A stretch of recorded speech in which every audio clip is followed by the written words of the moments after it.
We're going to go through some examples of atoms that form charges. So first, we're going to start with fluorine.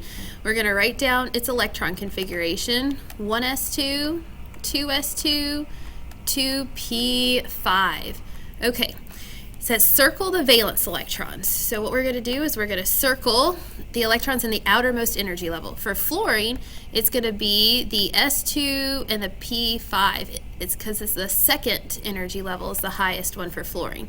So what is the total number of valence electrons? 2 plus 5 is 7. Now we need to write the electron configuration of fluorine minus 1. Remember that fluorine minus 1 is going to gain electrons. So this time when we write out its electron configuration, 1s2, 2s2, it's not going to be 2p5. If it gains 1, it's going to be 2p6. And again, we're going to circle the valence electrons. So those valence electrons are the s2 and the p6. So this time, how many valence electrons does it have? It has 8. What element has the same electron configuration as fluorine, -1? So S2P6, that is going to be a noble gas, which is neon. All right, why would it make sense that fluorine would want to gain 1 electron and have the same electron configuration as neon? It's because, remember, full S and P sublevels make an atom stable, and that's actually the answer to this one, number 5. Why are the noble gases unreactive? Because they have full S and P sublevels. So there is some confusion occasionally about why we say that it has the same electron configuration as neon, but the atom is not actually becoming neon. Remember, the number of protons determine the identity of the element. So because protons determine identity, we're not changing fluorine's number of protons.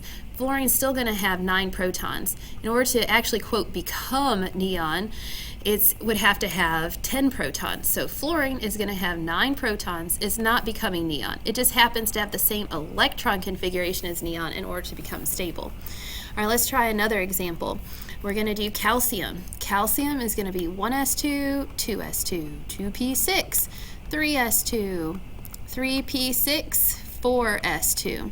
Circle the valence electrons. So our valence electrons are going to be those in the highest energy level. So they're going to be the 4s2.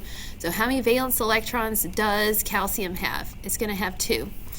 Now we need to write the electron configuration of calcium after it has already lost those 2 electrons. Because remember, positive charges mean they're going to lose electrons. So calcium is going to be 1s2, 2s2, 2p6, 3s2, 3p6. But remember, because it has a positive charge, it actually lost these 4s2 electrons. So now we're going to circle the valence electrons. So those valence electrons are now the highest energy level is the 3rd energy level. So 3s2, 3p6. That means it has 8 valence electrons. 2 plus 6 is 8. So what element has the same electron configuration? Oh, and there's a typo. This should say as calcium plus 2. Sorry. So what element has the same electron configuration as calcium plus 2? Well, if you have 3s2, 3p6, that's going to be argon. And the reason it wants to have the same electron configuration as argon is because argon has full S and P sublevels, which make it stable.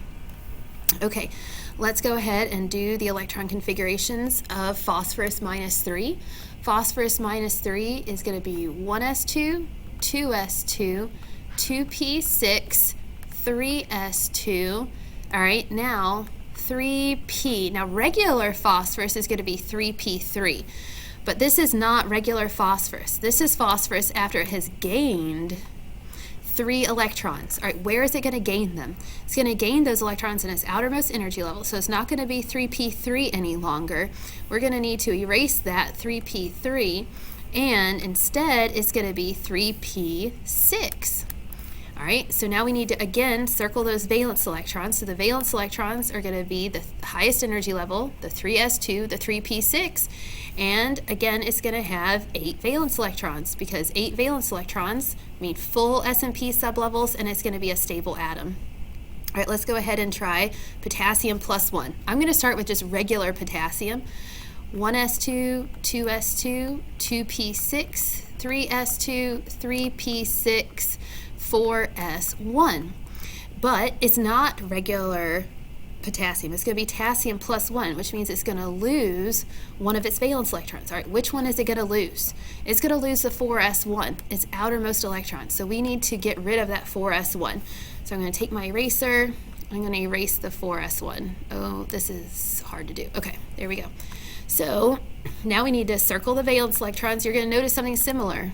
3s2, 3p6. It also has 8 valence electrons, and what element has the same electron configuration as phosphorus -3 and potassium plus 1? Well, 3s2, 3p6 is going to be argon. Why would they want to form that electron configuration? Because argon has full S and P sublevels. When an atom has full S and P sublevels, it is stable. And also remember that stable atoms have 8 valence electrons. And so full S and P sublevels add up to 8 valence electrons because the S can hold 2 and the P can hold 6. And so 2 plus 6 is 8. All right, there's some additional practice here of you doing that same skill. All right, let's do a couple of other example problems. An element has this electron configuration. What charge would it be likely to form? All right, its highest energy level is 3s2, 3p4. It wants to have a full S and P sublevel. It can either lose 6 or it can gain 2.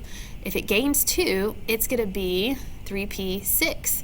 So if it gains 2, that means it would have a -2 charge, and its electron configuration, its new one after it gains those 2, is going to be 3s2, 3p6.